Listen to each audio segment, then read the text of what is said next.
ផ្លែល្វា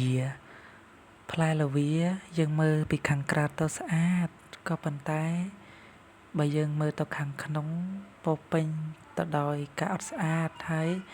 ពេលខ្លះយើងអត់ចង់ហូបទៀតផងដោយសារតែមានដង្កូវមានអីនៅក្នុងផ្លែល្វានឹងអញ្ចឹងទៅយ៉ាងណាមិញប្រៀបមកដូចមនុស្សយើងមនុស្សមួយចំនួនដែលមើលពីខាងក្រៅទៅស្អាតដូចផ្លែល្វាអញ្ចឹងតែខាងក្នុងគឺមានការស្អុយរលួយអញ្ចឹងហើយយើងមុននឹងរាប់អាននរណាម្នាក់ស្រឡាញ់រាប់អាននរណាម្នាក់យើងត្រូវមើលឲ្យបានល្អិតល្អន់មើលទាំងរូបរាងកាយរបស់គេ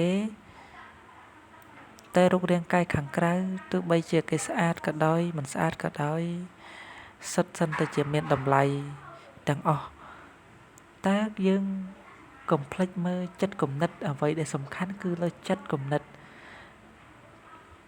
តែចិត្តគំនិតគេខាងក្នុងគឺជាមនុស្សល្អអត់គេរាប់អានយើងស្មោះអត់អាហ្នឹងយើងត្រូវមើល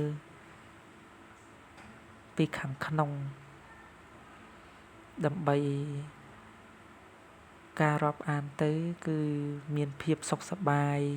មានប្រយោជន៍ដល់គ្នាទៅវិញទៅមក